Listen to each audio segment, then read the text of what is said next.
hinting at the Vincent D'Onofrio portrayed villain's updated origin, were first shared with the public on March 20th, courtesy of Twitter user Joseph Adams.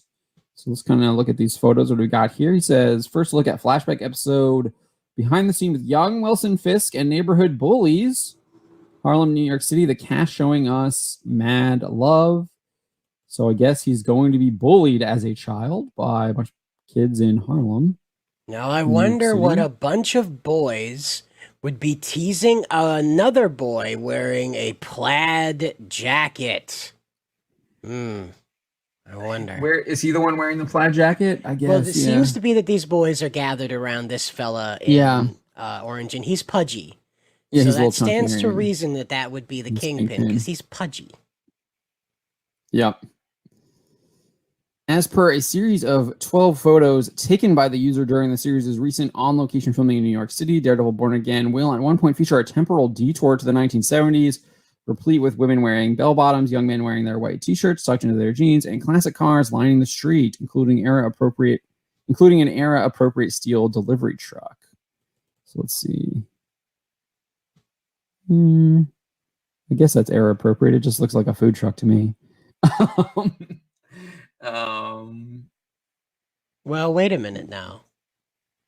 What does it say on there, Mel? So that kid that's in the center focus has this long hair. Shaggy hair, yeah.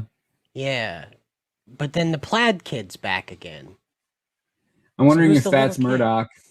I wonder if that's Daredevil. Oh, okay. Good point, because he was tiny. Yeah. Which is weird. Like, why would you... They don't need to have some stupid rivalry when they were kids. That's so dumb if they do that. Please stop. Rivalry or friendship that they both forgot about because one became a gigantic, fat, bald weirdo and the other one went blind. Yeah, it's like they're trying to do Bakugo and Deku, and it's like, please stop. Please stop. Oh, no, please. Oh, don't. Oh, gosh, that would be horrible. Except that Bakugo actually turns out to be a villain. Yeah. I had a friend when I was a boy, Daredevil. I think he was an orphan at the Catholic Church. What? You're Willie?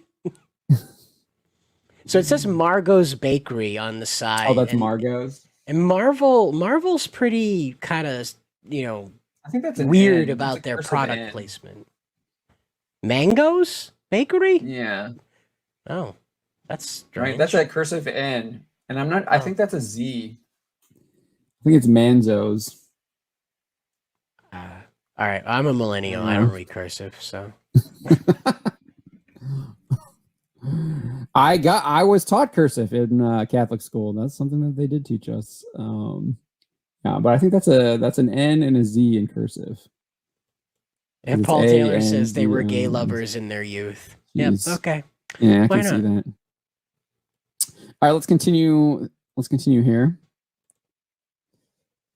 The center of this flashback is Fisk himself, as portrayed by an as-of-yet unidentified actor who can be seen sporting a more mop-top haircut than he did during his Netflix flashbacks, and apparently being harassed by a group of local neighborhood bullies. So I don't know if that's... I think that's Spencer asserting that. The little kid click the plaid jacket guy. Let's click that and see. Just a second here.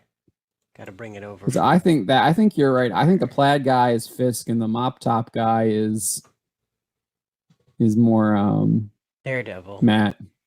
Yeah. So let's see. I mean, yeah, that kid is definitely Fisk. That looks like Fisk. Yeah, that kid's Fisk. That's cool. And then the little mop top kid. I don't know. I think that's. Does that look like Matt? Yeah, I think so. I think that's what they're going to do. Wait, is that Charlie posing with him? No, I don't know who that is. That's not Charlie. Oh, okay. Yeah, little mop top kid. That must be Matt, because it makes more sense for this guy in the plaid jacket to go bald than little long haired kid here. Yeah. I mean, I had really long hair in high school, and now my hair is definitely it doesn't grow that long anymore. No way. So it's like you can have long hair as a kid and obviously lose it, but I don't know. Maybe he's talking about this kid as like mop top. I wouldn't call that mop top though. No, this is definitely mop top. Yeah.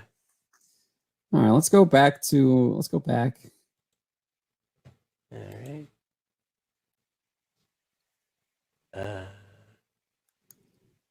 Oops.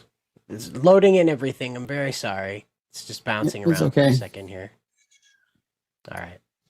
As noted above, these set photos appear to indicate that Marvel will be taking a new, potentially softer approach to Marvel's most cutthroat criminal entrepreneur compared to his Netflix incarnation. According to the 8th episode of the original Daredevil series' first season, Shadows in the Glass, Fisk's violent and angry nature was not born from his mistreatment at the hands of other children, but rather the horrendous physical and psychological abuse afflicted upon him by his own father.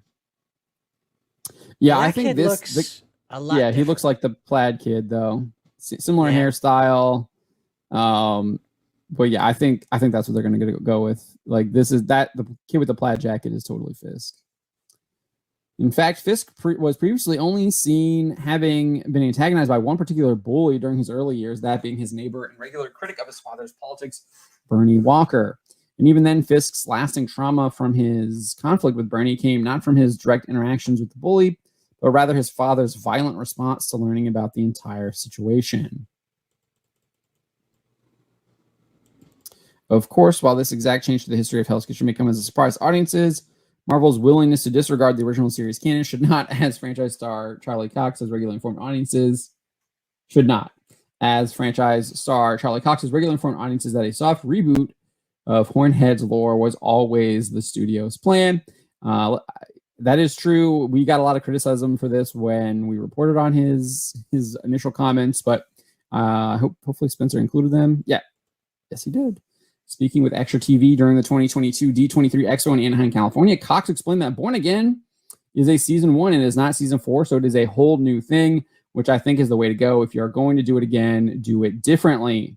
I don't know anything. I haven't seen the script, but my feeling is, based on the title Born Again, I think that the sense is it is a new beginning. It is going to be different. It is going to be totally different. It is going to be new stories and new ideas. So not only do we have D'Onofrio saying this, but Charlie Cox said it over a year ago.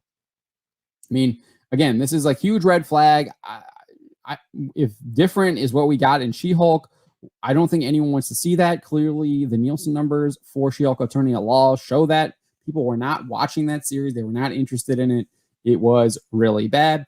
In fact, no one was really watching the Marvel Studios shows of last year. None of them made the top 15 original streaming series, according to Nielsen. So extremely bad.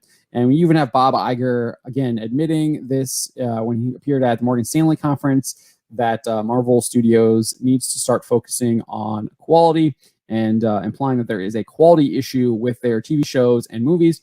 And again, Kevin Feige also said that they were going to be cutting back significantly on the amount of TV shows and films that they produce, implying that, again, there is a quality problem there. And they need to get that fixed. Paul Taylor says, yeah, go ahead, Simon. You read that. He says, how about not making this, Disney? People love the Netflix series. You need to keep your She-Hulk hands off of it. 100% correct there, Paul Taylor. I'm with you. I stand with that. I don't think that with Marvel Studios, it's the same with Star Wars. The people working at the Walt Disney Company cannot create quality products, and we're seeing this across the board. Even Bob Iger is saying this. The CEO of the company is saying that they have a quality issue across all of their production companies, whether that's Lucasfilm, whether that's Marvel Studios, whether that's Pixar, or just general Disney Entertainment. He lists them all, and he has said they all have quality problems, and we can go through a list and show that they have the quality problems. Ant-Man and the Wasp: Quantumania being right there, the most recent release, huge quality problems. Lightyear, huge quality problems. Last year, no one went to see it. That's a Pixar film. Star Wars, we have not seen a Star Wars movie since The Rise of Skywalker, and the offerings that they have on TV have been subpar. I mean, The Mandalorian season 3, episode 3 got its worst rated rated episode of the entire show. And that's in the most recent season. I actually disagree with that. I actually thought that was probably the most well-written episode of of the season 3, but I do understand why people didn't like it. They thought it was boring, but it also shows that it's connecting with the sequel trilogy, and no one wants to have that connect with the sequel trilogy. People don't like the sequel trilogy, and because it ruins the story of the Star Wars characters. It's absolutely abysmal, and I think it goes to the point that we have all of these different production companies producing crap quality. I mean, I just listed them out. We had Marvel Studios, we had Pixar, we had Star Wars, we had Lucasfilm. I mean, it's just one after the other, and they do have a quality problem, and people are starting to tune out of it. And it's not just a quality problem, because they attack anyone who does criticize them as racists. We saw them do that with Kenobi, with Obi-Wan Kenobi. The biggest example, they're already doing it with The Little Mermaid. So, and that's general Disney entertainment. That film looks absolutely stupid. So there's an example for that. It looks really bad. Color palette looks terrible. The CGI on Flounder and Sebastian look awful. And that's just aside from the whole point of them race swapping the character. So huge problem with the Walt Disney Company across all of their divisions. And I don't think creating this Daredevil Born Again show is going to improve it. I think it will just be part of the machine that is over there at Marvel Studios that just creates crap and tries to sell it to you as good. Fortunately, these people are telling us that it's probably going to be crap, because they're saying it's going to be very different than the actual quality show that was created by Marvel TV and Netflix a couple years ago. So you can kind of tell what the problem is here. They are so desperate to be different from the Netflix series for licensing reasons or pride or whatever their issue is, that they have embraced the costume with the most annoying color combination they could imagine. And then beyond that, they made it all scuffed up. Like, this guy's been doing more time on his head than he has on his feet. Yeah, I agree with Paul Taylor here. I think this costume is absolutely hideous. I do think that the red Daredevil costume fits him better than the yellow one. I get people like the yellow one. I understand that. But this combination of kind of doing the maroon with the yellow is atrocious. Whoever designed it should not be working on creating any new designs. It is hideous. It is ugly. It's a callback to an old suit. Right, it's still ugly suits, though. But just because it's a callback, the reason why they left mean, it behind.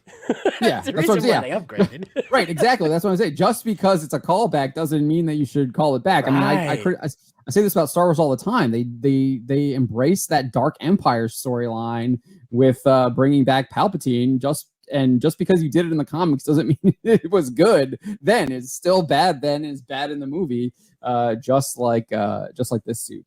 JC says it's the original suit. I don't think so. There was a suit that was purple and yellow that he wore. The original, though, I think Paul Taylor's right that it was black and yellow originally.